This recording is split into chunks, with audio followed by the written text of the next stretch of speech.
Sometimes we forget why we're here. It's easy to fall off track.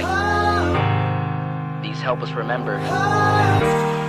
These battle scars don't look like they're faded, don't look like they're ever gone away. They ain't never gonna change. These battles. Growing up I had a dream, something no one else could see. Tell me what it means when your faith is falling beneath your knees and you can't breathe. Everything you see reminds you of what you're not or something you won't be. You gotta take what you're given, that's how we live it. Don't be mad at the system, it's simply how we've existed. I hear a lot of people talking like they politicians and choose to be an accountant because it's safe in a business. Not because they wanna do it, just because they heard it pays. And who the fuck wants to be poor knowing that's how we've been raised? Society is getting heavy, I can feel the weight. The pressure of success is like 100 million pounds of shame. And that's the reason I'm staying up late, trying to find a way to escape the stereotypes this day and age is making me feel like the only way I'll be happy is getting signed to a label and making money through rapping. I wanna share my emotion because this world is attacking the very principle of life that lets the people be happy. If you don't have a reason to breathe, why even live? These battle scars are impressions of everything that it is. Don't look like they're faded, don't look like they're ever gone away. They ain't never gonna change. These battle scars don't look like they're faded, don't look like they're ever gone away. They ain't never gonna change. These battles. Now if I had a voice that reached 100 million people, I'd tell them there's a reason that we're all created equal. Cause some decide to be great and some decide a sequel to an average person's life is simply what they wanna be. So you make your decision, all I know is what I'm given won't define the life I lead or the way I dwell in existence. I've seen a greater image on the walls of where I'm living, and the words twisted and scripted remind me of something written. Faith is a gift that is given down to the people. If one believes it, one receives it. It's given if it is needed. Don't ever think you're trapped in a life that you never wanted. Your options are infinite, that's some mathematical logic. I'm not saying I'm a prophet, I'm speaking for what it's worth. These lyrics define my prayers and these battle scars on my church. Not saying I'm a prophet, I'm speaking for what it's worth. These lyrics define my prayers, these battle scars on my church. Scars don't look like they're faded, don't look like they're ever gone away. They ain't never gonna change. These battle scars don't look like they're faded, don't look like they're ever gone away. They ain't never gonna change. These battles.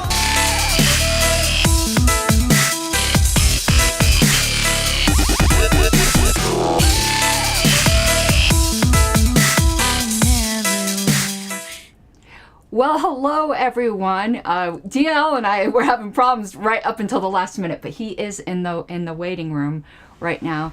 But I need to show you our other special guest who decided to come down with me today. She was sitting in Mike Seebeck's chair, just chilling. You can go sit back in your seat. Zena thinks she's the co-host. She's off camera though. Put your booty down. Put your booty down. Okay. All right. It's so funny that she's sitting right here and you could see a little bit of the doggy. All right, so today we have a really special guest and no script. I just said, hey, I haven't had DL on, and I got inspired to have him on, and we'll talk about this when I watched his summary of that interview on the Neoliberal podcast with JBH and Andy Gregg, because DL just went to town on that, and I was like, damn, he's on fire. So we're going to have him on. So before we get started, though, and hello, everybody in chat. Can't put the chat on the screen because I'm going to be putting DL up, and then there just won't be enough screen real estate, but he can see the chat. We'll put up pertinent comments. Along the bottom is my Patreon. If you enjoy what I do, you know the shtick. Patreon.com/Pink Flame of Liberty. I would truly, truly appreciate it. And also, as usual, all super chats matter. I'm exploiting my dog for super chats because she's the cutest. Oh my goodness. Aren't you the cutest? Okay. Let's get DL on and we're going to have a conversation. We'll see how this goes.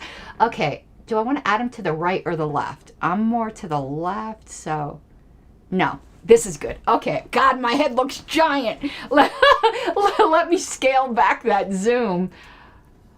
Let's see here. Yeah, that's a little better. Okay, talk, see if I can hear you. Hey. Yes, I can. Perfect. How are Awesome. you doing? Good. How are you? I'm doing good. Super busy. So you probably heard. I think you could probably hear in the background on the intro. I had immediately sent you. Well, I said I said on a show or something. Oh no, I said in comments on your show that I had to have you on the show because boy, you went to town on that I neo-liberal thing. But I basically wanted to talk about our history, which is interesting, and just your thoughts on everything now, like what went on at Reno, and leading after that. Like now we're a month post Reno. I believe everyone thinks you are super fair and honest in what you say, while still being polite about it. Depends So on who you I'd be ask, really interested in your thoughts, and I think I'm gonna get my headphones to hear maybe a little better if I can, because I got this dumb Mac Pro. Well, it's not a dumb Mac Pro, but it doesn't have speakers. So what are you doing? Uh-oh. Okay, let's see if this worked. Talk a little bit. Hey. Okay, perfect. Now I could hear you. Awesome. I could hear you much better. All right, so I want to hear from your perspective. Like, we always knew each other, but we got super close starting right before September. Or was it after September? No, it was after September. I'm not very good at remembering specific dates and months and stuff like that. But I think the first time we actually got to meet and talk was at the hotel bar 2 years ago, I think, at the Florida convention. And something that people might be surprised to find out is I think a lot of people kind of get this impression like, oh, DL is just this simp or whatever, he's always providing cover. That's another one that I get sometimes, and what people don't realize, and this is why I get so frustrated with people and I have to like really work hard to bite my tongue. Most everybody that I'm on good terms with, I started out criticizing them, every single one of them. And you're no exception, right? Like, and you probably don't even remember, but before I even know who you were, there was an issue like 3 or 4 years ago. And it was, I just saw this comment on Twitter, on Facebook. And so I just kind of like typed out my comment. I don't remember exactly what it was about. And I don't remember, who it involved or anything. I just remember it was something that I disagreed with you on. And then I did my normal thing. I didn't come in there, slinging all kind of slurs and rants and stuff like this. Like, look, I disagree. I think this is, blah, blah, blah, whatever.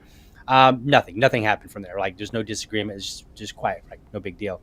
And then the next time we met was at the Florida convention, and we sat there, and I think both of us were drinking a glass of wine. And I said, and I don't know how I came off, but I do know that I was talking to you, and I was like, yeah, I've had some concerns about your delivery style, whatnot, and it was a very cordial conversation. There was no anger, there was no animosity, there was no debate, no argument, just, going back and forth, just, where we agree, disagree, with just normal conversation from like normal people. But then here's the funny part. And I don't think I ever told you this. So I saw the stuff that was put out from the LNC, like these 190 photos and like 16 hours worth of stuff, which I didn't watch any of it because I was like, I'm not watching 16 hours worth of stuff if you can't even provide a timestamp. So I was like, this is ridiculous. And what had been bothering me, and it still kind of bothers me, but not as much now, is I felt people were just throwing out accusations haphazardly. And I was like, this is not acceptable. We need to deliver on the goods. Like, I try not to criticize somebody unless I have like solid evidence. I want somebody. I'm not going to deliver my defeat on a silver platter. If you're going to beat me, I want you to earn it, right? So I went through all that effort, put that podcast out. People really liked it, whatever. You saw it, you thanked me for it, and then you called. You reached out and you said, "Hey, can we have a conversation tonight? Can I call you?" And I was like, "Oh man!" And the reason I said that is not because of anything that you know anything about. People had been asking me to run for the LNC, and I was turning them down. And I thought that somebody was like, hey, maybe Karen Ann can, sweet talk him into it or something. So I thought maybe somebody had put you up to it. And so I was like, man, now I gotta, it was easier to turn people down, over private message. But, now I got to do it verbally, which is a little bit harder. And so you called, when you called up and we were talking, you're like, hey, would you represent me at the JC? And I was like, what? And so I was really, really taken back. And I was taken back for several reasons. One, obviously, I thought it was going to be something else. And then two, we had not really developed much of a relationship at that point. We kind of knew each other. And so for me, it was like, I can't say that I knew the full seriousness of it at the moment, at that time, but I knew that it was serious. I knew that it was a big deal. And I knew that anybody that was serious is not just going to ask somebody to be on a team like this to help represent them, that they didn't have full confidence could at least deliver solidly, hopefully the win, which unfortunately was not, but at least, take it serious and really deliver strongly. So I was like, oh, wow, like this is, and then I was like, that's why I wanted to wait and say, like, let me think about this, because I want to make sure that I was going to be able to deliver stuff like that. And then of course, through that process, that's when I got to know you more. We had a bunch of phone calls or Zoom calls, and, and then after that you were like, hey, would you like to join my campaign? And so then it was more of a matter of like, can I really do this job and deliver? Because I'm trying not to be that person that gets involved in so much that you poorly deliver on everything. I just don't think that's fair. So I had to really think about it. And I was like, and then of course, I also knew that by doing that, I would be committed. And one of the things is I do not like committing to somebody and saying, I'm going to vote for this person, whether it's in the party or whether it's, the public elections. And I don't want to have to later turn around and be like, yeah, I got that wrong. I guess I shouldn't have supported them, blah, blah, because I find that embarrassing. So I don't deliver my public support very lightly, just because I don't want to have to, even quietly walk away and be like, yeah, I'm no longer supporting that person. I just hate that. So I had to make sure that, I was totally committed, which was kind of weird because, there is the delivery style difference between the two of us. Yeah. And I think you said something that really kind of made me think about it, because at one point I was questioning whether we were in sync enough to really do this. And you said, I think is when it comes to like integrity and principles, we aren't really different. It's just, how do we exercise those? And I was like, that's a really good point. So I started thinking about all the things I remember you saying, and I was like, when you strip away the things that I didn't care about, the delivery style, the how it's packaged. Yeah, actually, I do agree with a lot of stuff. And anywhere where I didn't agree was not really, it'd be more like anarchist, not anarchist, that kind of stuff. Things that don't really matter in that particular context, So I was just like, oh, okay, well, that, was a really good point. So I was like, all right. And then I decided that I was definitely willing to commit and see it all the way through. And I was like, all right, well, let's do it. And then we did. It was great. And you are back where you belong. So it's, and that's you our may story. not know, like, okay, so how I ended up asking you now. JJ's in chat. JJ knows, because JJ was the first person who had volunteered to help me, and it was back in June. He was a listener to the Cult of RONR, and just out of the blue was like, I'm a parliamentarian and, rarely volunteer my services and stuff. But when we got to, we were going to have to file the JC appeal, JJ was saying to me, you can't represent yourself. That will be a nightmare. You can't. So I had seen your video. And I don't even know how I ended up seeing it. It's probably on some Google alert or something. And I sent it over to JJ. I'm like, this guy's really good, and this is who I want to ask. What do you think? And that's the background you may not have known. This conversation was JJ and Mike Seebeck and I, who were in a chat together. Right. Because, yeah, no, I knew in that kind of situation, I'd probably speak for myself for a tiny bit like I did, but no, you can't represent yourself. Right. Right. In that sort of situation, yeah. And the whole process was a lot of fun, and I actually learned a lot of stuff that I don't know how I might have learned it otherwise. So it was very enlightening, just apart from the issue at hand. So that was and neat. I wanted to. I think you and you probably saw my post on this, but I more wanted to get your in person. This might be the first time you heard it, but I don't think so. And if it is, you're going to be shocked. Okay. What do you think about, and you know me, after the fact, when things are going on and I think there's actual corruption, I'm not one to shy away from naming names. But when I'm just talking about just general stuff that could kind of be timeless, I don't like mentioning names. So I'm not going to mention names.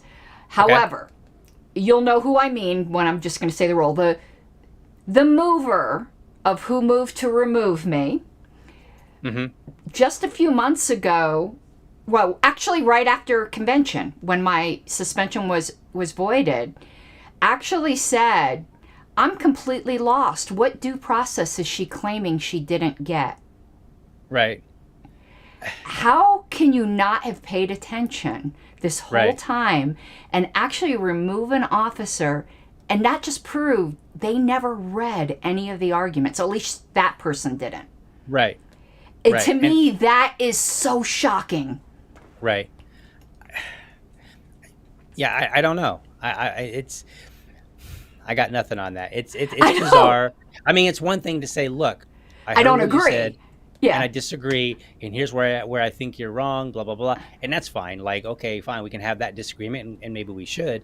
But to just be like, yeah, I just don't get it. And it's like, well, did you read? Because it wasn't just one person who maybe thought that they had laid it out pretty well. It was multiple people looking at it, talking about it, discussing it, and then something came out of it, and it's we're all reviewing this. We're okay, well, maybe this, maybe we shouldn't use this word. Maybe this phrase needs to be removed, whatever, all those kind of things. So you had multiple eyeballs on it. Yeah. And I tend to believe that, I tend to think of English as a receiver-based language. So a speaker-based language. So it's up to the speaker to communicate properly, right? Yes. If the person that's listening doesn't get it. But if there's only one person that's not getting it out of many people, well, I think this is a receiver problem. And then if multiple people are kind of engaging and building this information to communicate, then I think that it makes it even less of a speaker problem and more of a receiver problem. So it just astounded me that, and the follow-up in the same post was, where exactly is this allegedly in Roberts? How many times? Right. I was so gobsmacked by that. I'm like, oh my God. Right. Anyone at this point who doesn't think that I got a fair, who thinks I got a fair shake is right. Where were you? What? Right. Well, so I now I'm kind of weird. If somebody says, look, I think you got a fair shake, and here are the reasons why, and they come out and they say, I heard what you had to say, I heard your arguments, and I disagree with them because of this, okay, then we just have a disagreement. But it seems like most people just seem kind of confused. They're like, well, no, because we went through this, and you got to speak at the meeting. And I'm like, okay, well, just getting to speak doesn't necessarily mean that you got a fair trial. There was a big, huge question about all the evidence, literally all of it. and nobody came out and said, okay, this evidence over here, okay, I see what you're saying. Yeah, I probably should toss this out. But this evidence over here is pretty clear. Nobody was saying that kind of stuff. They were just like, well, there's lots of screenshots. And I'm like, okay, well, lots of screenshots doesn't mean anything. I can make lots of screenshots all day long. anybody who's been on Facebook for a year has lots of screenshots to get. So that doesn't make any sense, right? So it was just, and that, even that went into my decision to, to join your team for the JC, because I was so tired of lazy accusations. And I'm like, we need to raise the bar so that we don't have that. So even the person who's maybe not as on the ball can still look at it and be like, okay, I see what you're saying. Like, right. You know what I mean? Like, or even somebody who disagrees has to at least take a breath before they disagree. I mean, something, we should have a level of equality and it just wasn't there. And I was just like, how do you say that there was a fair trial when this quality, you wouldn't want to be judged by this?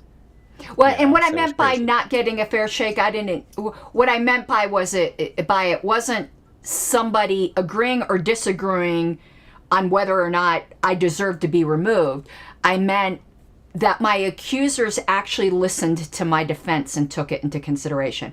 Obviously, by that comment by the person who made the motion, that they don't even understand what my claim is. Right. That's what I meant. They didn't listen to me. It was a foregone conclusion.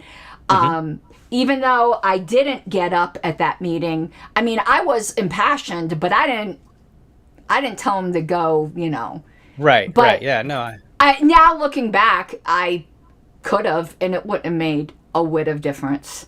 Right. That's why I always said, people had their mind made up. Yeah, no, it was a foregone conclusion. They didn't listen to a thing that I said either before or after. So that's why I always say my biggest regret is I didn't do the Angela Keaton and say, thank you for compiling the best of Karen Ann Harlow's. That's what Angela Keaton did in 2008. She thanked them. She thanked them for compiling the best of. When I read that, I was like, oh, right. But oh yeah, that was something. But I'm very glad what happened at convention happened, because I think that's going to put a dampening effect in the future on them being very quick to remove. But what was also really important about what happened at convention, and I'm sure you'll appreciate the implications of this, even though you might not have yet, it wasn't just you don't remove officers without a trial or any of that. It established the precedent that the ultimate interpreter of the bylaws is the convention, no matter what the issue is. Right. That is a really important thing, because the argument that people were making is that authority rests ultimately with the LNC, and that is dangerous. Right. Well, and that was part of our argument. It was like, look, good, bad, or indifferent, this person that you see here was voted in with full knowledge of their disposition. So, their willingness to use mean words, right, whatever, and to fire back. So this wasn't like, oh, I didn't know that I didn't know that Karen Ann would fire back if she needed to. Like nobody was unaware of this. Yeah. And more importantly, it was specific. It was literally in the nomination speech from Angela that, hey, she will watch out for corruption and she will bring it to your feet if she gets even a hint of it, right? And that's exactly what you did, right? You got a hint of something, and we can argue and have the debate whether or not there was really corruption. But the moment you got a hint, you took it to the members, and it was very public, and everybody and people were watching and checking out, like, oh, the videos that you were putting out and in the interviews that you were doing and all that, like people were watching because they wanted to know what the heck is going on. So, like, to me, it was clear that it was very much a delegate decision. And you're right. I think it's weird that anybody would dare breathe the idea that the final word is with the LNC in this particular body. Of all bodies out there, this one, you would act like, it's amazing they weren't tarred and feathered for that. Like, that's insane. Yeah, it's so there's some very, very important precedents were set that I'm not sure everyone understands the implications of, because they didn't live with this you know, for the this amount of time. There's something else you had said that I thought was really valuable to talk about, and it's back when I asked you to join my campaign, and we talked about our differences in delivery styles. But you had said something, and I'm not going to word it as well as you did, and I hope you remember, where you talked about if there's something you value, it comes as a package, and you can't take away one thing without destroying the whole package. Where you had said you would like that I stand up for things, but might not like the way I go about it, but perhaps that's all wrapped up in one thing, and you can't just take away that one part without compromising the one part that you do like. That... Do you understand? I don't remember how you worded it, but that... Right. I don't remember how I worded it exactly, but I know what you're talking about, because it's a common idea that I've had for a long time. I actually told that, the first person that I ever told that, made that comment to, was actually my wife when we were dating. And I don't remember exactly what I told her, because I talk way too much to remember half of what I say. But it was basically the same kind. I was like, hey, I'm going to be the, the man that does this, there's this and this and this. She's like, and I listed kind of like both sides of the same coin, right? Like, I'm gonna do this, but I didn't present it as two sides of the same coin. I just kind of was like this and this and this and this. And she was like, well, can I have this and this and this, but not this and this and this? And I said, no, it's a package, right? And that's the same thing. Like, everybody is a package, and I think there are some things that are pretty consistent packages with people. So, the willingness to stand on someone's neck and be aggressive seems to really be common with people that might not use flattering language. Like, you don't really see somebody who's like really calm and chill, like that, the professor or whatever, and they're just like, okay, and they're making a very strong stand. Usually when someone's making a strong stand, they're standing on neck, there's profanities and insults and all this other stuff, right? Like, and so I think that we need to recognize that some of these things kind of go hand in hand in a way. But also, the person that's willing to put themselves out there also might be the kind of person that maybe says it in the way that you don't like, and that's kind of part of it, because if you're putting yourself out there, and you're kind of making yourself vulnerable, because imagine if you were entirely wrong about everything, right? Like, it would have been a disaster for you if you would have been entirely wrong. So, in order to make sure that you get your point across and whatnot, I think, and I don't think you do it intentionally. I think it's just a natural part of personalities. But yeah, absolutely. I wish I remember what I said to you specifically, but I do remember not probably, but I do remember saying something along that line. I just don't remember how I phrased it. Yeah. So, but I thought that was pretty powerful, because there's so many examples of that in life, Right. Oh yeah. I'll tell people, I'm like, one of the, men will be, it's very common for a wife to say, hey, go check out that noise. And the man, goes down in his boots and his boxers with his, his shotgun or something like that, right? And he's walking around the house and he's ready to shoot something, just at a moment's notice. But that man also may be a risk taker, right? Well, those kind of things go hand in hand. Like, you literally are taking a risk by walking around the house thinking that there might be an intruder that you need to confront. That's a risk-taking behavior. And, so is doing something crazy on the boat or on the motorcycle or whatever, those kind of things.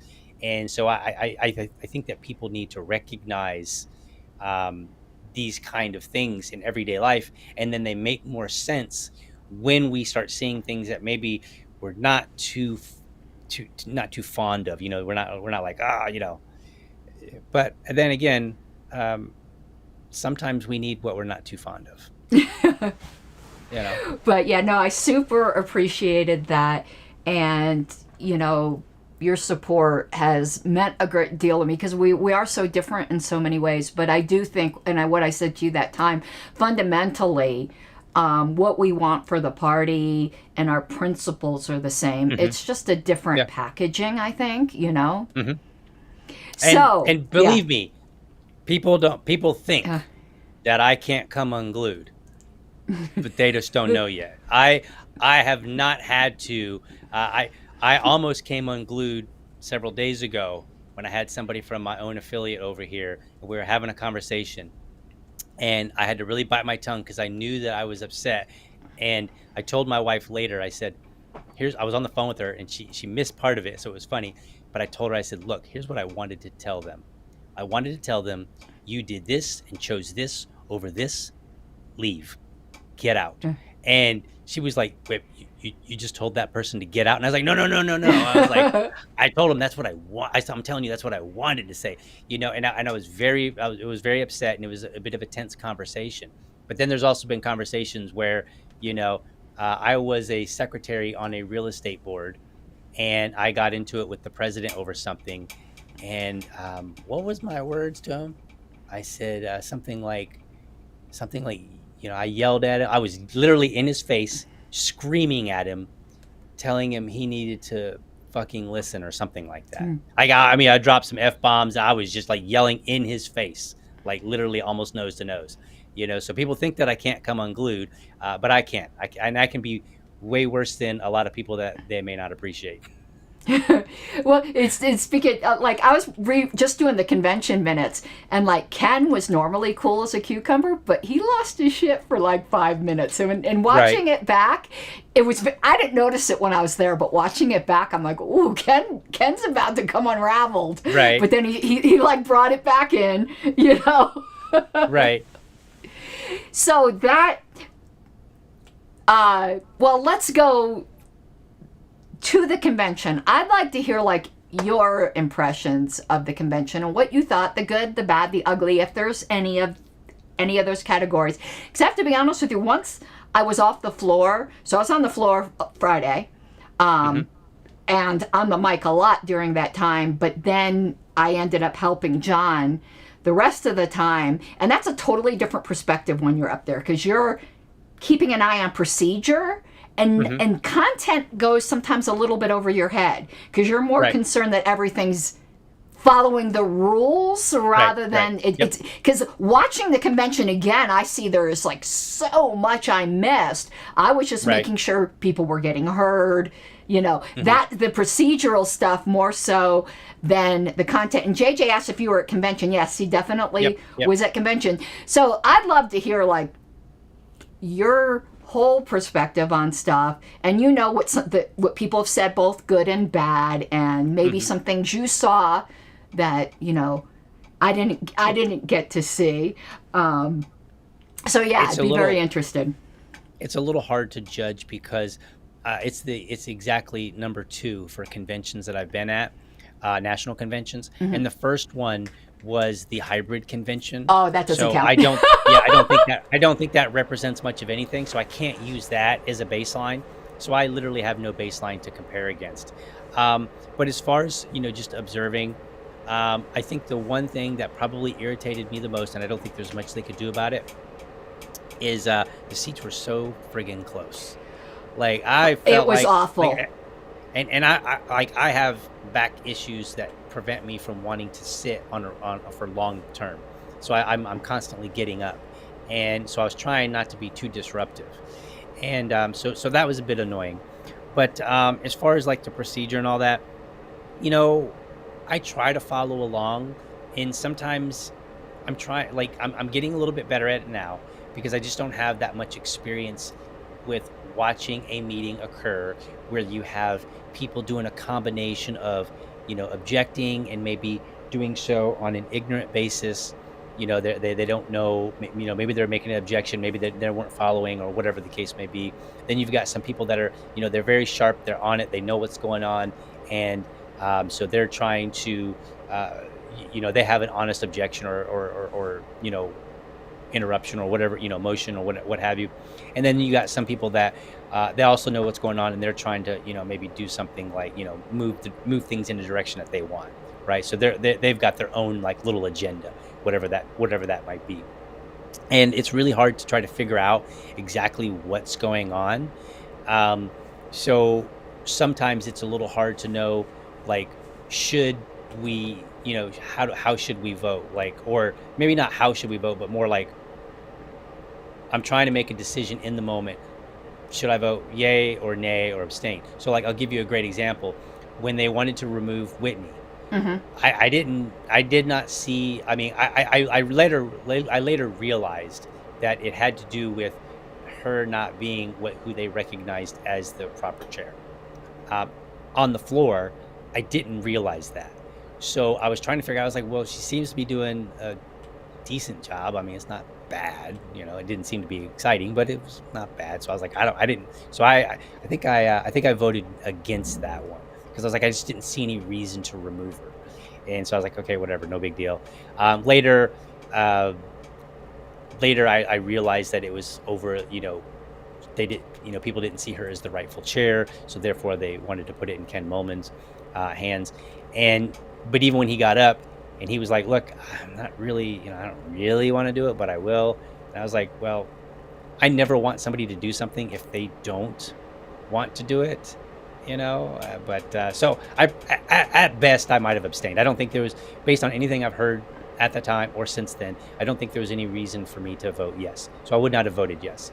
I didn't mind some of the other changes, but it was really hard to, like when they changed the agenda and then they put out something on that weird app, and I had a lot of trouble. I couldn't read it. Because I got the picture, and then I don't know, it was when I zoomed in, all the words were too fuzzy to read. So I was like, I can't read it. And then I was trying to log in on my laptop, and I think for some reason I couldn't log in. So I never was able to really look at the agenda. So I don't think, so I think some of these logistical things like that, maybe, maybe they could be communicated better to the wider body. They might have been communicated just fine to those in the Mises Caucus who were paying attention to their channels and where they were putting out information, but I'm not in those, so I wasn't familiar with those. Otherwise, it seemed like standard libertarian debate to me for the most part. Some of it seemed a bit silly. Like I voted against allowing Tony to speak in the debate. Just because I was like, the delegates already put in all their chips, not chips, but the tokens. Yeah. And I was like, they've already decided who they want to, and most of them there had already decided who they wanted to vote for anyway, let alone who they wanted to hear on the debate stage. And then when I saw the numbers, I was like, come on, really? I was like, I get it. We all want the voice to be heard, but to me, it was kind of silly that people were dragging it out, and then they were trying to make these weird comparisons and saying like, well, the Republicans and Democrats exclude us from the debates. And I'm like, well, yeah, but the same people that are voting and watching are not all the same and making the decision. Those aren't the same people. In this particular case, they were. The same people that were going to watch are the same people that were going to vote, are the same people who decided who got to be in the debate. This is all the same people. That's not the same with the presidential debates that we get excluded from all the time. So I felt like libertarians should have been aware of that and conceded a lot quicker. But otherwise, I didn't really have any major issues with the event. I mean, nothing crazy happened that would embarrass me. Nobody was stripping on stage or any crazy nonsense like that. So, I was content with it. But again, I don't have a baseline to compare against. So I just felt like a lot of the debate and argument was just standard libertarian stuff. People objecting for whatever crazy reason. Well, I could tell you, I'm also going to make excuses in a way I'm going to say something negative, and then I'm going to say it's one of those things, like my pastor used to say, it doesn't make it right, but it makes it understandable. Right. Going back and watching the first day again, Whitney was terrible. Okay. Like procedurally? She was abusive to people. The way she snuck in debate, the very snarky, nasty asides. However, knowing how sick she was, right, I think it makes it very understandable. I don't think it was necessarily malicious. I think it was kind of, you get really crabby when you don't feel well. She had a burst eardrum. Yeah. However, she was worse than I noticed there. If you go back and watch that first day again, I think you'll actually be taken aback at how obviously biased she was against certain people. And the one thing a chair has to be is at least maintain the appearance of impartiality. No one's truly impartial, but it's a certain skill. But again, I do actually, after watching it, I don't think she deserved that motion when it was made. But about 3 hours later, I think she would have deserved it, but it was that ship had sailed. But I didn't Right. notice it so much when I was there. It's watching it now calm without all the distractions. I'm like, oh my God, she really was abusive to people. But she was very sick. And I Right. probably would have been had a case of the crabs as well if I were Sure. up there trying to herd cats with a busted yeah. eardrum. With a busted Right. eardrum. So there's mitigating factors, I guess what I'm trying to Sure, say. sure. But I think you all noticed the next day, the minute Ken got up there, the whole tone of the convention changed. Right.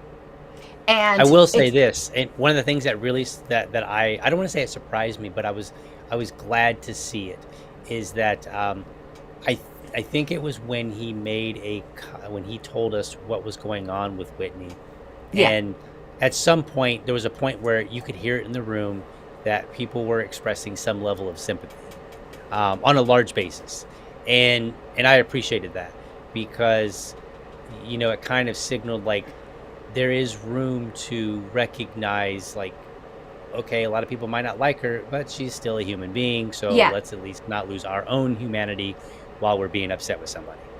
Well, and I could tell by the end of the day something was wrong.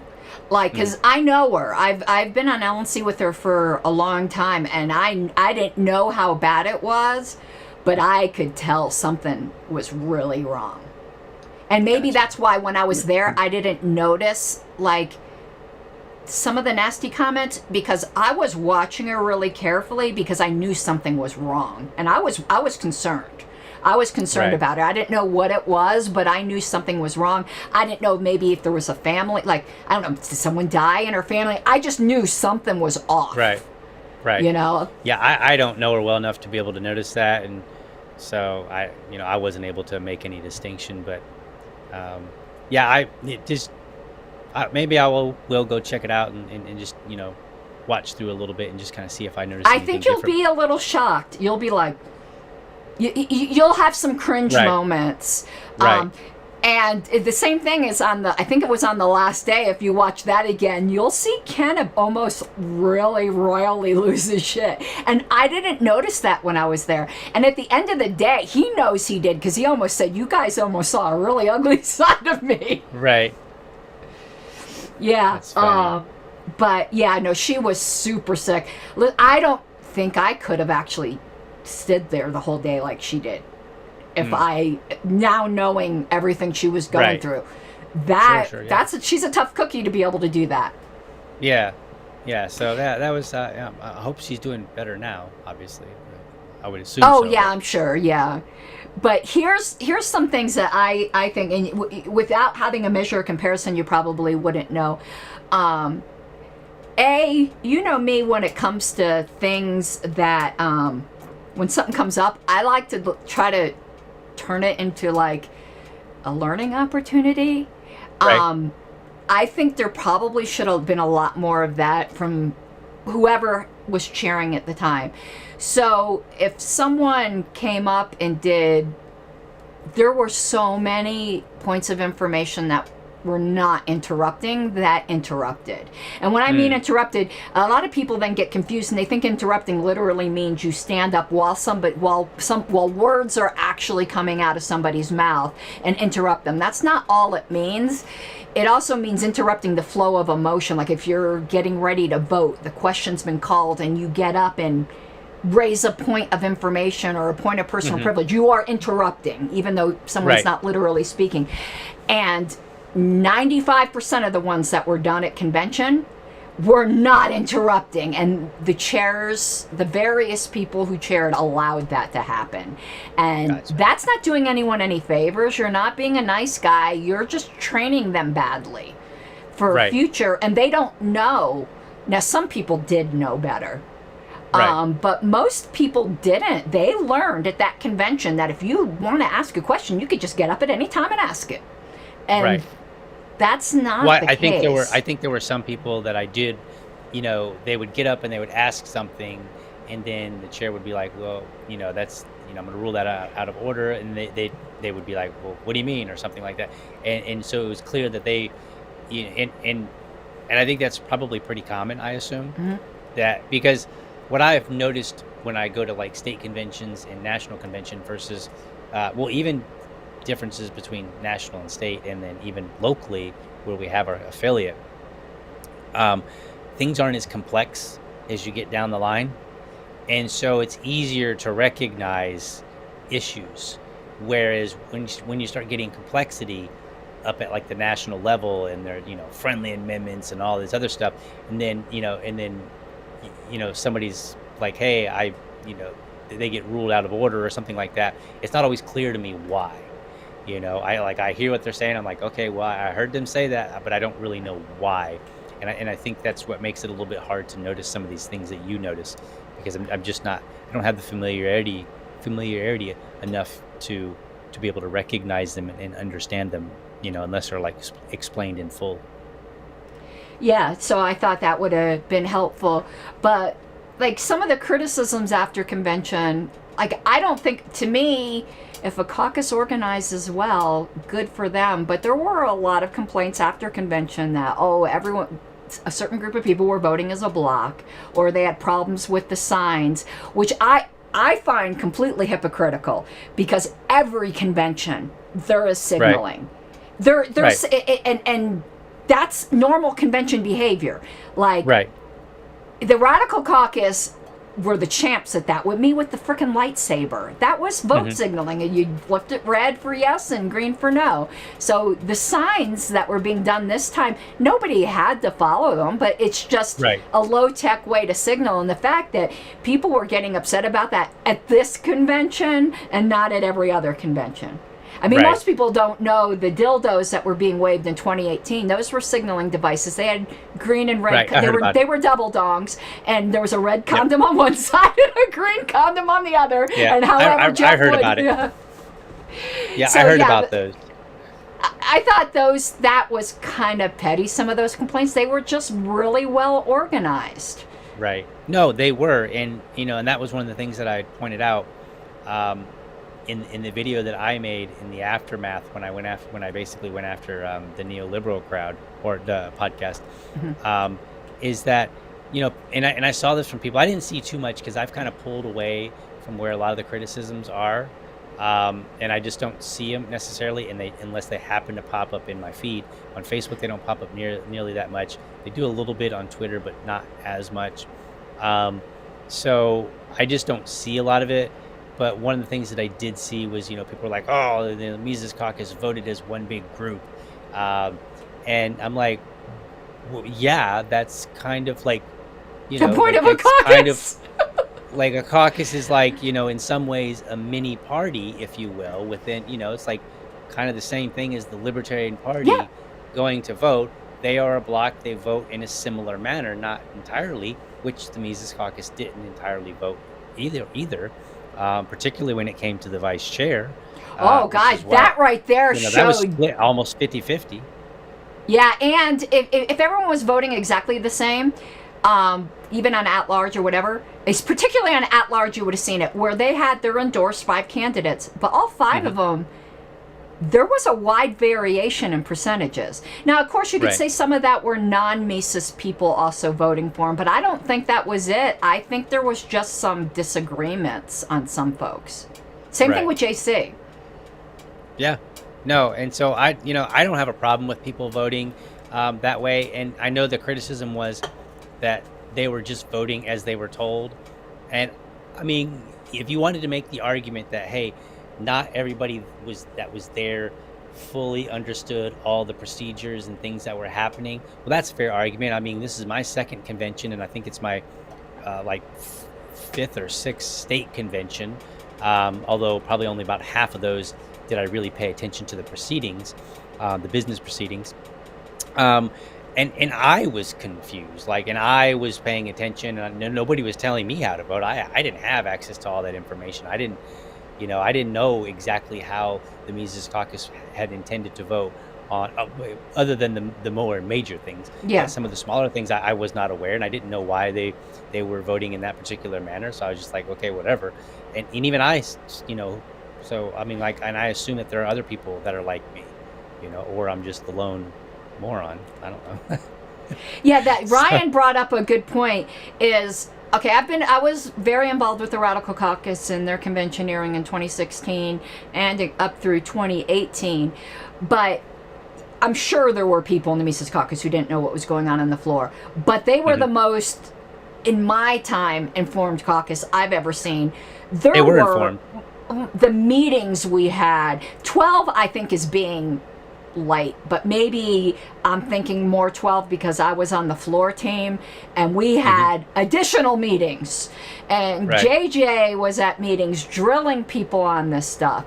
Anyone who wanted to be super educated was super educated. They did a phenomenal job. I mean, hats off to Heiss. Like he's a great organizer. Yeah, no, I think that as far as knowing, for the most part, for most of the things that they voted for, why they were voting for him, like a general reason why, I think that it's indisputable that people knew or were at least presented the information, and maybe were just being lazy if they didn't. But the information had been put out, because I talked to people. I like the removing the bigotry line. I had disagreement with one Mises member who was, I can't remember the entirety of their argument, but they were making an argument, and I was like, yeah, I'm not seeing it that way. But that was like, I'm assuming that was more of the, this is why we're voting against this line or voting to remove this line, and I just had an entirely different direction. So, but they knew, it wasn't just like, this is a bad line, let's remove it. Like there was God, some rationale. Emperor, I said so. Right, like they had an argument, even if I didn't agree with it. They had one, and I was like, okay, well, you at least are informed enough to have an argument that you can make, so therefore you're not uninformed. So, yeah, it was just, honestly, I'm kind of glad that I don't see a lot of the criticism. Oh, I because I'm don't just anymore. So tired of seeing, it's just garbage. It's just garbage criticism. It's not even... I don't even like. I'm starting to treat it like I did those two guys that were protesting the Tom Woods breakfast. So I was way in the back. I was like, like 100 feet back, and I saw these guys holding signs, and I was like, all right. It was so sad. And people come up. So as I walked by, I was like, you know what? You're not even going to get my eyeballs. So I refused to even look at them because I was like. Like that was the only thing I could do. I was, how you say, like, look, I don't want to entertain this because I don't want to spend the time or the energy to entertain this or think about it. I don't, I was like, I don't even want it to go through the holes in my eyeballs, right? Like I didn't want that light coming in and even hitting my brain and have to spend even one brain cell to convert that image to, and decipher it. Didn't care. I was like, nope, you're not getting my eyeballs. And I'm just doing that more and more. I'm like, you know what? If you're not gonna take the time to make a fair and decent argument, why should I listen? I got things I'm doing. I interacted with them. Because the thing that was so sad to me about them, besides it just being dumb, was their sad little floppy signs. They didn't even put it on like foam board. It was paper. It was like I'm watching these sad little, flopping all over the place. And I was like, oh my God. And I think I told you what I had said to him. I go, listen, if you're that bored, I've got plenty of stuff for you to do on Elpedia, because obviously being bored is causing you to do stupid things. Right. Yeah, I mean, go do something constructive. Like, think about it. Okay, let's just be honest. What the hell did they think they were going to accomplish? Everybody there that was in line likes Tom Woods, right? Were they expecting that somebody like me would get up there, look at their sign, and be like, oh, what? You're right. Let me go somewhere else and just lose the money that I never thought of that argument that you have on this floppy piece of paper. Like, wow, I'm glad you're here. Like, no, that was not going to happen. That's so floppy. I mean, they would have been better off just by saying, please give me $1 and help a homeless child, right? It's not my child, but, maybe $1 will go to that. I don't know, whatever. They would have been better off begging for money. Honestly, they might have actually got $1. I don't know. But it was just so absurd. I'm just like, I don't know whether. so those kind of things I do get annoyed with at convention. I know, but and I wouldn't stop anybody. I wouldn't necessarily try to stop them. I just think it's absurd, and I think I can, I think it's good enough to roll our eyes, or in my case, refuse to even give them the look, like just not even look over it. And I literally, I don't even know who. I think I know who one of them was, because I think your peripheral. I think I did recognize one, but the other person, I don't think I don't think I would have said anything, but for the floppiness of the signs. It was so ludicrous. Damn, maybe I should have looked then, and I would have been like, seriously, the homeless person on the street has a better sign than that. Like, how are you not measuring up to the homeless person who's begging for money in the Florida sun at 90 degrees, right? When it's like 90 degrees and 60 degrees humidity. And how is it they can do better than you? Like, what's up? Like, it's like you gotta up your sign game, bro. Oh my goodness. So, I'm trying to think of what else, like, so the fake assault. Oh, yeah.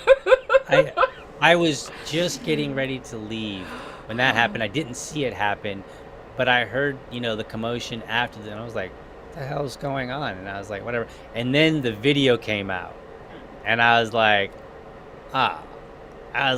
really? And I think the only thing I said, somebody had made a comment about how Nick was complaining about it, about being assaulted and he got hurt or something like that. And I think I said something to the effect of, welcome to old age. This is what happens. Like, you can't take a shoulder like you used to, man. So, maybe don't run into it. But no, it was so obvious that, to me, what it looked like was, I know some people are like, oh, he staged and all that. I don't know that I agree with that it was staged. I think he just ran into the guy. He did. And then they were both distracted. Yeah, didn't recognize that it was an accident, and then, went all crazy. And I'm like, it looked like you just ran into each other. Like, get over it. Yeah, because I don't, I watched the video. Nobody wants to get ran into. Like, so I don't think any of it was on purpose. You had a hectic convention. That was during one of the deletion things. I think it was during the 3.5 debate. Because Nick was like wanting to dox everybody. He was telling someone to take pictures of everyone that was voting to delete that thing. Right. I don't know what he was going to do. What, send them to the Southern Poverty Law Center? Like, yeah, that's crazy. I don't know. I mean, well, I've already, I feel in some ways, and this is probably not true, but I'm going to say it anyway. I feel like I'm the reason that 3.5, the 3.5 is the bigotry one. Yeah, right? Yeah, because 5 was the abortion one or whatever.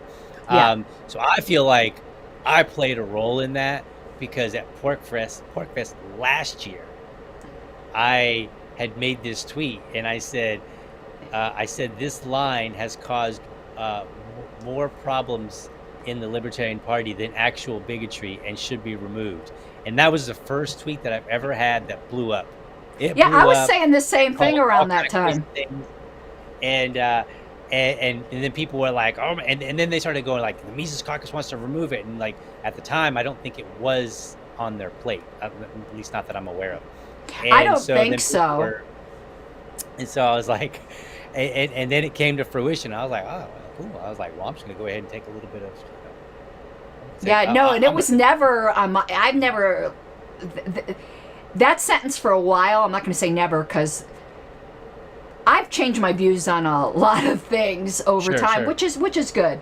But for a while now, I thought that sentence should be deleted. I used to talk about it on Facebook, but I never was ever going to make a motion to do so. I was on the platform committee and never at all put that idea out there. Now I'm glad it did get removed. Well, actually, I think because I had tunnel vision, and I was thinking just removing it would be bad. I didn't think it belonged there, but I also thought just remove. But I'm very happy with the new sentence. The new sentence states our actual position. Excuse me, I got all spitty. No, I love the position, because it talks about defending the right, I believe, Yeah. is some of the language. Yeah, I'd And rather to have me, someone. Yeah, it's very clear language. Like, so if somebody says, well, you're not doing this, like, I'm defending somebody's right, that doesn't mean that I have to necessarily agree with things. I think the bigotry line just left it wide open for people to do exactly what they were doing, which was use it as a weapon against all the people that they didn't like for every infraction that they could find. And it seemed to be the same people were using the same line against the same people. Consistent. yeah, no. And I was And like, one okay. was like a feeling, and the other is saying you'll take action. So, the way I'd say it to somebody, like, say I was a black woman and I was being discriminated against on that basis. Do I want someone who's just going to stand there and go, well, I condemn that, or do I want someone who's going to be there and say, Right. I'm going to defend you? I'll Right. take the defense, thank you, rather Right. than your feels. Right. Yeah, absolutely. No, I think the line is far superior. It didn't even occur to me that maybe we could replace it. So Yeah, me either. honestly, It was Spike, I I'm think, glad. who wrote wrote the new Spike one. Cohen Yeah. wrote it, and I'm glad that he did, and whoever reached out to him or however that occurred, kudos to all that are involved, because I think that line is far superior. I think it does, like you said, represent our values explicitly, and it takes out that ambiguity that was unfortunately being used against fellow members. Because what I try to tell people, I'm like, look, here's the problem with that. The line in itself was not a problem. It was a nice sentiment. It was a great sentiment. But what happened was, rather than being used to communicate value, it was actually used consistently, frequently, to badger and try to drive away members from the party. And I'm like, that is not the purpose. As far as I know, that's not the purpose of anything in any platform, is not to drive away members. It's literally to communicate to the outside world who you are. And, to be honest with you, was, I believe, put in there back in 2008, kind of like libertarian self-consciousness. Sometimes we are more like navel-gazing about how, and like almost like self-hating libertarians, about how the outside world's gonna view our views, and it's like reflexive, because we know when you say things like we're opposed to anti-discrimination laws, it's almost reflexive. Yeah, but we hate bigots, okay? Just so you Right. know. It's Right. almost like, yeah, all drugs should be legal, but drugs are bad, okay? So it's like, why don't we, in the anti-welfare part, put, and we all love our grandma. Like, why don't we just stick that in there too? Because, Right. that's the other thing. You want grandmas to die on the street. It was the equivalent of saying we love grandma in our platform. Oh yeah, absolutely. And I think there's too many libertarians that have, they only are capable of speaking the message of liberty as long as everything is within this narrow range for them. And I started noticing this when we started having the big kerfluffle about some of the state parties, and particularly in New Hampshire, who would say kind of wild and crazy things. And at first I was kind of taken back by it. I was like, should we really do this? And then I started realizing, as I was watching things happen, I was like, it seems like this side over here can only deal with the message as long as it's being given within their confines. And this side over here, same thing. And I was like, but what really needs to happen, if we're going to be really good communicators, I need to be able to say, well, I don't really agree with the way that, say, New Hampshire has said this thing, but I should be able to talk to somebody, spend like a couple of minutes, and pivot and bring that conversation back to where I can work with it. And if we can't do that, then I say that we need to brush up, we need to level up on our communication game. I think somebody in the chat mentioned Toastmasters a little bit ago. Yeah. I absolutely agree. It's the reason that it's kind of the reason I joined the party, because I said, this party has a great message way, way back in the day. And I said, they just are terrible at delivering it. And I said, so I'm going to be the one to show them how to deliver it right after I learn how myself. And so then I joined Toastmasters, and I literally was in Toastmasters for like a couple of years, learning how to speak and to communicate, because just because you can talk doesn't mean you can communicate. Those are entirely two different things. So yeah, absolutely, I agree. All right, so now the neoliberal thing. And Oh, boy. actually the whole, I use that kind of like as a part for a whole. I forgot the technical word for that from biblical exegesis, but where You say one thing to represent a lot more, but Right. that's just like emblematic of there's this core of the people we're not really paying much attention to anymore online. You know, it's like the same group Right. of 20 people. It literally is about 20 people. Like, I'm not just saying that to be sarcastic. It's the same group. It's very incestuous that just keep regurgitating the same things Right. over and over. But how angry you got at that show. It was inspirational, actually. And just an FYI, Lpedia, right now on our statistics, people looking up the historical platforms is still at an all-time high because of that dumb claim they made that line has been in the platform since the beginning, when it's so yeah. demonstratively untrue.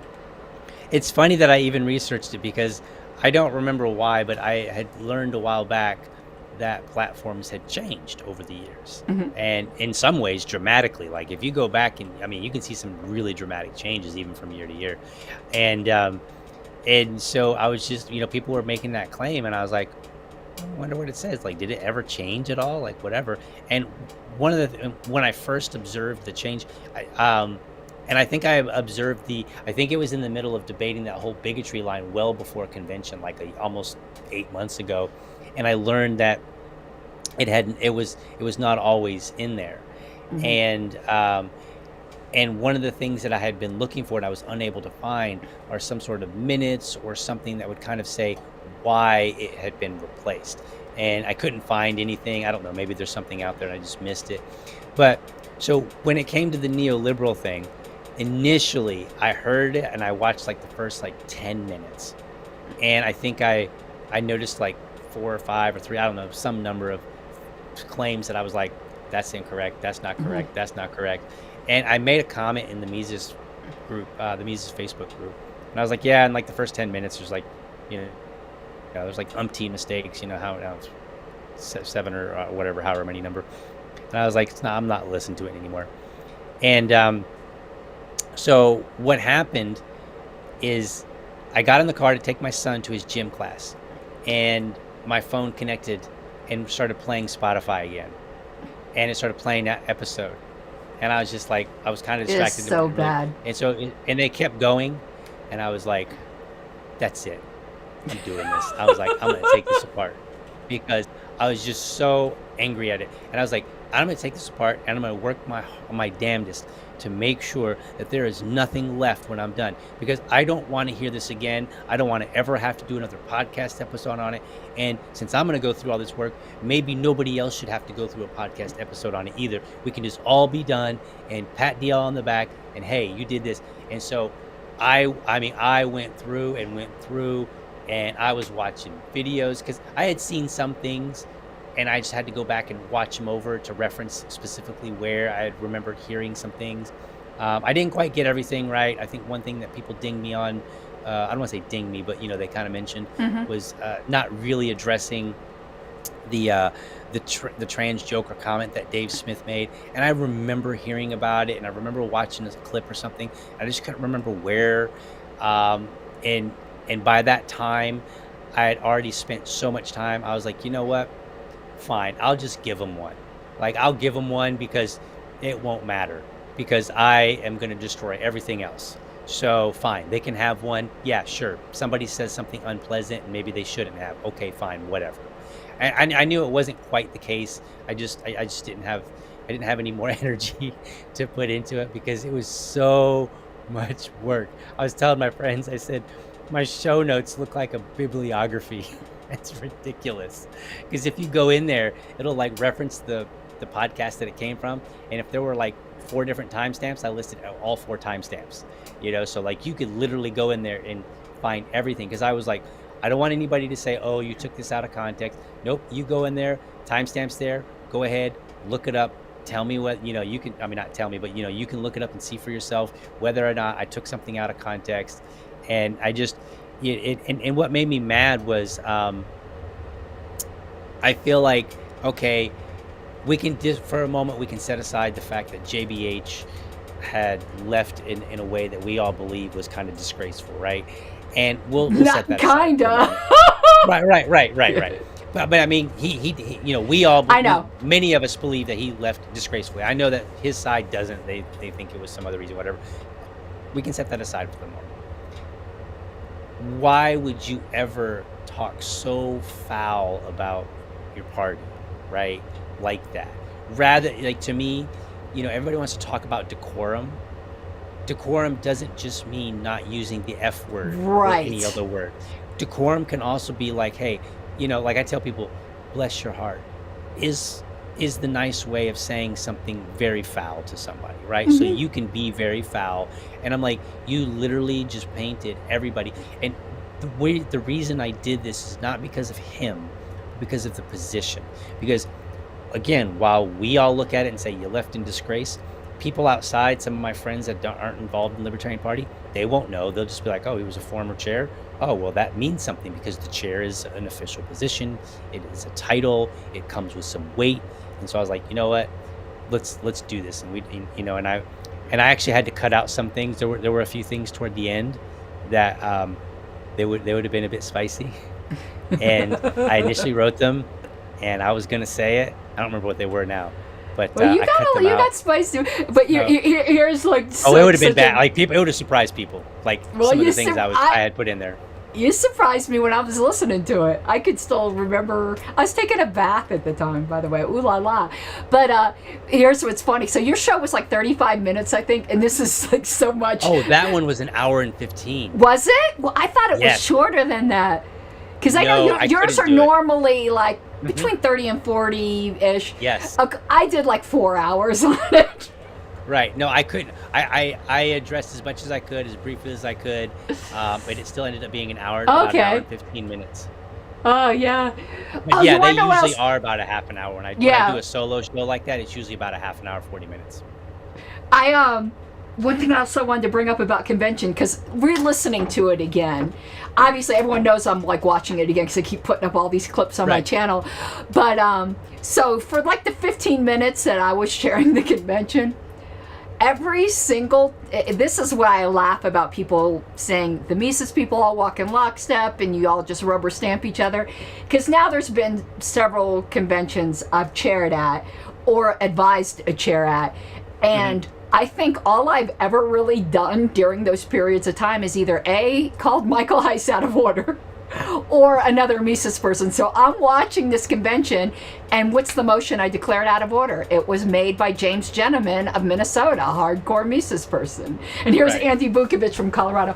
I'm so sorry, but I appeal the ruling of the chair. I'm so sorry. And I'm like, nothing personal. Like, it's not Right. personal. And I was overturned. I didn't care because Right. it is what it is. But that's funny. So every single time I've been in any kind of authority, I'm really good at declaring Mises people out of order. Funny. That's Of course, yeah, but me telling Mr. Sarwark that I would not hear his appeal was, yeah. that was good. No, that I was like, that was good. But yeah, No. the whole thing with the I don't even know who you know, honestly, I don't even know what a neoliberal is. I think I asked like 3 people and nobody could really give me an answer. And I Yeah. was like, okay, so don't really care. And Adam in chat keeps saying, stop saying neoliberal, but it's the name of the show. We weren't like claiming that title for them. It's called the Neoliberal Podcast. I don't know what it means either. I don't know. I've only listened to that one podcast from him, and I did see something later, like several weeks later, where some guy had. I think the show host was on some other podcast, and I listened to like 5 minutes of it, and he said some of the same things that he said on his podcast, and I was like, for real? Seriously? You making the same claims? So I like made sure to, you know, comment on that tweet thread, and I was like, well, I see that he's still making the same claims that the same falsehood claims, but don't worry, I broke it all down right here. You know, and nobody commented back, but you know, it's just this is the problem that I have, and if people pay attention, they will see that it is not that I have this undue I'm not providing cover for people. when you bring me something, I want substance. Bring me substance. And if I go and fact check you, it should not be wildly incorrect. You know, it was like the whole that they misrepresented the reception that Justin Amash got, right? So they were Yeah. like, well, you know, they were booing him, and so they made it sound like, you know, he walked on stage and just got booed, like the hell booed out of him. That wasn't the case at all. In fact, he got a standing ovation before and after Yeah. his speech, right? And then right after, all those quotes that were supposedly so bad that, you know, that people didn't even know their, you know, their own favorite philosopher, you know, he was like you, I find some of these quotes questionable. Yeah. And I'm like, so he identifies with the audience. And I'm like, you know, so like this whole, and his speech was only like 20 minutes or something like that. Oh, it was So I'm like, super short. Yeah. and so I'm like, you misrepresented his speech, even though you claim to have watched it, and then you're laughing, and you're like, and they were calling things, they were like, he's trolling the trolls. I'm like, that isn't, no, he was not trolling the trolls. He's like, why would you identify with somebody you're trolling? That doesn't even make sense. Yeah. You're not gonna troll somebody and then be like, you know, like you, I disagree with some of these things too. Like, nobody says that when they're trolling, right? So it's just, the whole thing was full, you know, of absurdities, and it just needed to be taken down. It just really did. So have you been paying... I will never do another one again, because I don't want to. We shouldn't spend our time on that nonsense. It's garbage. Well, it's just that the garbage is still going on in a way. Oh yeah. So that's, I have to tell you, this is a very bad habit, so I probably should go to confession or something, but it's my guilty pleasure right now to go to one of those cesspool commentary groups that I'm not even going to say the name of them. You know, which Right. it's the same Sure, 20 sure. people, because I'm always like, thinking in my head, how are they going to spin this good thing to something bad? Right. And the creativeness is Right. actually quite impressive. So there was, me and Angela had it, and they haven't commented on this because I think we broke them. So Angela and I had a difference of opinion on the LNC list, very polite, about whether or not a certain vote should be by a plurality or by a majority. I think it was for the assistant treasurer. And Okay. she's eventually going to need to rule on something. But it was like just a couple emails, very cordial and whatever. But I Right. was like, I got to see how they're going to spin this. Because now they have two people they can't stand who are on the opposite side of an issue. So how are they going to make it that they hate us both? Right. And I knew these particular people would probably agree with my position, but I'm like, how are they going to agree with my position while still saying I'm evil and wrong? I got to Right. see this. But they Right. just ignored it. They ignored it. I was like so looking forward to. I'm like, it's like that meme with the two buttons, you know, that are like, and you're going, Right. Yeah. Yeah. Yeah. No, it's you know, you just got to pay it. Like, if somebody's not paying attention, they just need to kind of observe, and they will see that there is repeated behavior. There is a pattern, and people engage in the same pattern. And it doesn't matter how good the news might be or how bad the news isn't, right? It's always the worst thing in the world, and it's always the worst thing in the world with the same people. And so that, you know, that's kind of one of my criteria for whether or not someone's even trying to be objective, yeah, is if you can say, look, I disagree with this person a lot, but you know what, in this case, they actually got it right. You know, there's at least an attempt at objectivity about, you know, trying to be honest and earnest. But there are some people, I came this close to commenting on something the other day. well, Trying and to think this of how one much I wanted particular to thing, say just about to tie that one thing in a bow, I thought they'd make a big deal, like, oh no, here it comes. There's a slight disagreement. Right. Angela's the chair. It's ultimately going to be her call. I'm not the Right. freaking chair. Like, Right. I think they thought that the minute I didn't agree with somebody, like, I was just going to lose my shit. Right. I don't. It's a disagreement. It's not corruption. It's like, I think- no, Angela's I the think- chair. I bet you I'm going to disagree with her a lot, but she's still the Yeah. chair. Well, I think people have kind of allowed it to cloud their mind all the times that maybe you've disagreed in a way that they don't particularly find pleasant, and that becomes the stereotype in their mind, ignoring the many times that you've disagreed in a more cordial manner. I mean, you and I have disagreed. You and I just disagreed, like, I don't know, like 2 days ago. Oh In yeah, the and it was cordial at on the LNC. Joshua Smith thing. Yeah, Yeah. yeah. So I mean, we disagreed on something, and that's fine. There's no animosity whatsoever. It was just like, Well, you, I had a voodoo you doll see of one you way, at I home. see I it was another going, way. yeah. So, and that's fine. Like and I think that people don't realize, like, two people can disagree, and a lot of it is largely how they disagree, right? So when you disagreed, you just came in and you said, look, Dee, I think I think you're missing something. Here's what I think you're missing, so on and so forth, right? And then I didn't respond any further just because I didn't really think it needed it. I mean, you made your point, I made my point, and we'll call And a that was day. it. Yeah. And that was the end of that, right? Like, there wasn't really this big need, and I didn't walk away thinking like, man, I can't believe she said that. I was just like, okay, well, disagree, it's fine, no big deal. And that stuff happens all the time, and I think it's what people fail to realize is, like, this kind of thing happens all the time, and it sometimes happens between people that are on good terms. Sometimes it happens between people that maybe their terms are kind of rocky, right? I've had same disagreements like that were cordial with people that I'm not particularly fond of, and maybe are not even fond of me that much, right? But it can happen, and I think people need to start realizing that it can happen, and start seeing it, and then putting it in perspective and say, okay, you know what? Maybe this person isn't that bad. Maybe there is, maybe there is a time when they feel that it's necessary to be a little bit aggressive or even very aggressive, and then, but I think people are just lazy, and they would rather just put people on a side, and that, your side, my side, and call it a day. And I'm like, that's very lazy, and we should know better than that. We should be the party that can do better than that. And if people aren't going to be that way, like I said earlier, I'm going to stop giving them my time, because I just got way too much going on. Oh, yeah, no, got I time for all don't- that nonsense. I really don't anymore, except for every once in a while peeking over there just to see how they're going to spin Right. things. Because I'm just I mean, I kinda do like, peek. I do peek here and there. I get I'm not on Facebook entertained and Twitter. now. So, like, there's so I manage my account, and some people have me blocked, and I have them blocked. In return, I want to make it very mutual.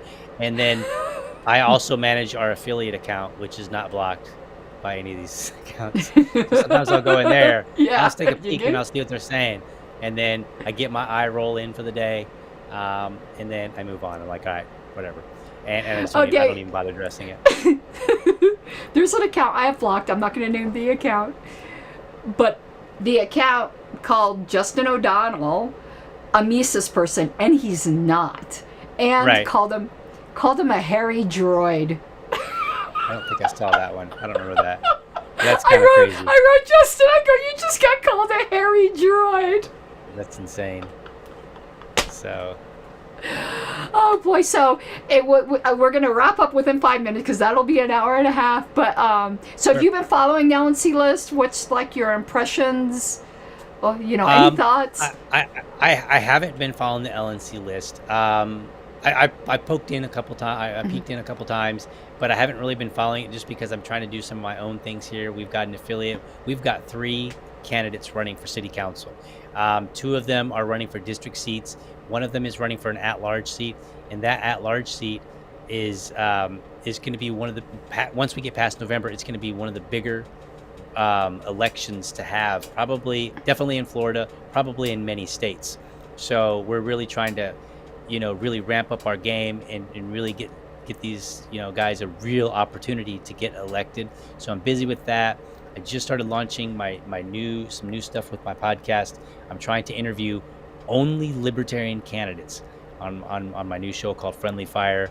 And it's basically where I just, give them some tough questions, and if I don't think they're answering, be like, yeah, you didn't answer that question, so let's do that again, and give, kind of get them ready for the real media who are going to ask them hostile questions. So I've just been too busy, unfortunately, and then but I peeked in a couple times, checked things out when I saw something, like, oh, let me go and see what's going on, and I've read some, but I haven't really seen anything that's caught my attention that It's been pretty peaceful. Yeah, that's what I expected. I honestly didn't expect any any Oh, I'm drama. sure or there'll be anything. some fireworks, but it's not going to be Yeah. like, Right. But if you didn't know, I got the social media policy yeeted. So move you got to it what? delete section 5. Yeeted. I yeeted it. That Oh, 5.01 yeah. that they tried to weaponize against me. Right. Oh, gotcha. Yeah. It's gone. Nice. Good. That was so silly. And most of it wasn't policy. Oh, God, it was bad. But the next thing I'm working on, I don't know if I'll have time at this meeting. I know we all wished that the bylaws were more explicit about due process. So I think taking into consideration that officer, terms of office, and Roberts, it is in there, and the convention ruled so. But due process doesn't, it can be in the policy manual, not the bylaws. The problem with policy manuals, it can be amended so easy. But I think it'd be pretty transparent if some future LNC like deletes or tries to suspend a due process provision. So since there's not a chance to amend the bylaws for 2 years, I am going to try to get due process in the policy manual. And the benefit to that is the bylaws really only afford it to officers, and I think everyone should have due process. Right, At large, it doesn't matter. So one of my goals is to get at least some kind of minimal framework for due process in the policy manual to protect everybody. Not that I think anything's going to happen this term. I want it to be in there for future terms. Right. No, I agree. So yeah, I like I said when I was defending you, I think the standard for us needs to be, we want to do due process way better than what we see in our own government. And we need to have because like, how can we tell people that whatever it is that we're going to give them, whether it's no government or even smaller government, will be better when it comes to due process than it is now. If we can't, right. If we can't do it our own selves, and so that, to me, when people talk about, I got principles, that's what needs to be on their list. Like, I want them to say, I got principles, and you know what? Maybe I don't like this person, but damn it, they're going to get the best due process that we can possibly give them, so that if we kick them out or whatever it is that we do, there isn't any question. Like, we gave them everything we got. And then we're going to tell the wider world, that's what we want to give you. And I see JJ says it could be a special rule. Not, I'll be getting with you on that, JJ. I actually gave notice for this amendment for July, but I have to write it first because it's previous notice, all that sort of thing. All right, well, we're at an hour and a half. So I got to record my radio show for tomorrow where I'm taking apart a Ben Shapiro show. Oh, fun. fun. On abortion, fun. Oh, fun. I'll Yeah, check that out. So yeah, I got part of it recorded, then I, took a break for this. But Sure. yeah, I wouldn't want to remove, like Ryan was just saying in chat. I'm against removing people in general, and even in my own advice to people when they've been asking me about things, I'm like, okay, you guys can do what you want, but make sure you give them due process. And it's been people I don't like that behind the scenes, I've been like, give that person due process. Like, no matter, give that person due process. Like, don't be a hypocrite, Yeah, I think my bar is pretty high for removal. And I think the only person or maybe persons that I've suggested be removed from the party, and it really wasn't a suggestion. It was actually like, these people should be removed by their body. Yeah. Were those two clowns over in Delaware. And because when I heard them on Dan Smott's podcast, he straight up asked him, he was like, well, did you do this? And, was it sneaky and all that? They're like, yep, it was sneaky. We did it, and blah, blah, blah. And it was terrible. And it's just the way it is. Cause we and I was like, they're like, it's like a full confession here. Like, and I was just like, for me, if you screw over one person, you could probably make the argument and say, okay, you overstepped your boundaries a little bit, and you could have, maybe an apology. But when you do it to many, many people, that's when I start saying, you know what, that was deliberate, and you cannot be trusted. So, I'm I very. think But they otherwise, did get expelled. I'm not sure though, because after the whole board of directors thing got straightened out, I kind of Right. you know, was hands off. But even like when it comes to expulsion, I get sometimes, you know, maybe that is something that needs to happen, but I always think there should be a clear path to redemption. Yes. Yes, there should always be a path to redeem after the fact.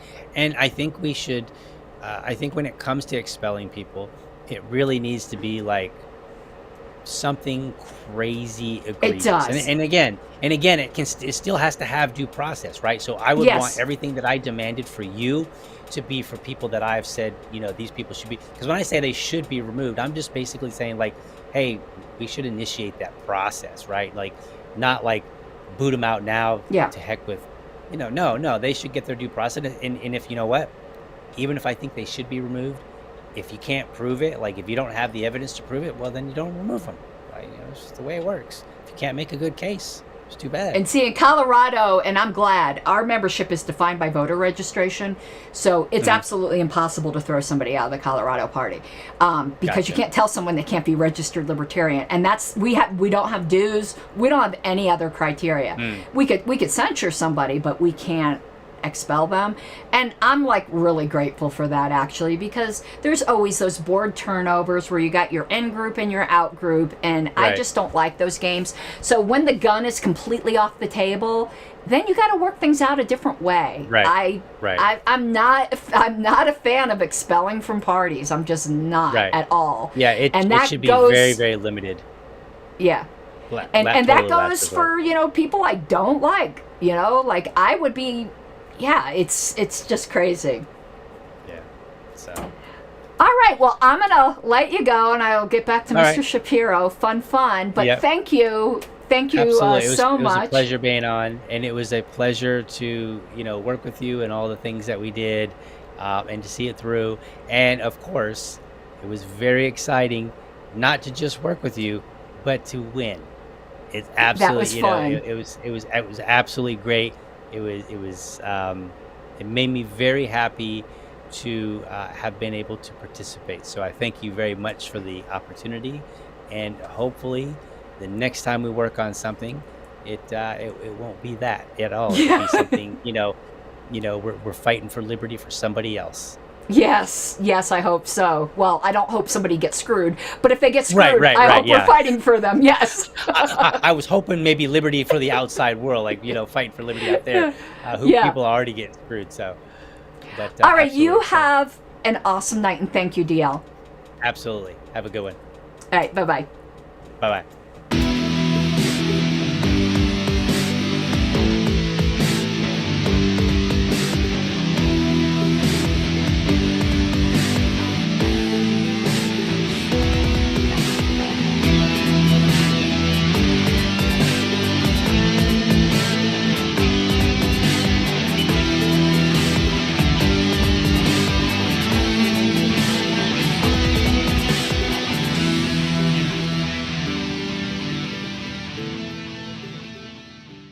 You gotta take what you're given, that's how we live it. Don't be mad at the system, it's simply how we've existed. I hear a lot of people talking like they politicians and choose to be an accountant because it's safe in a business.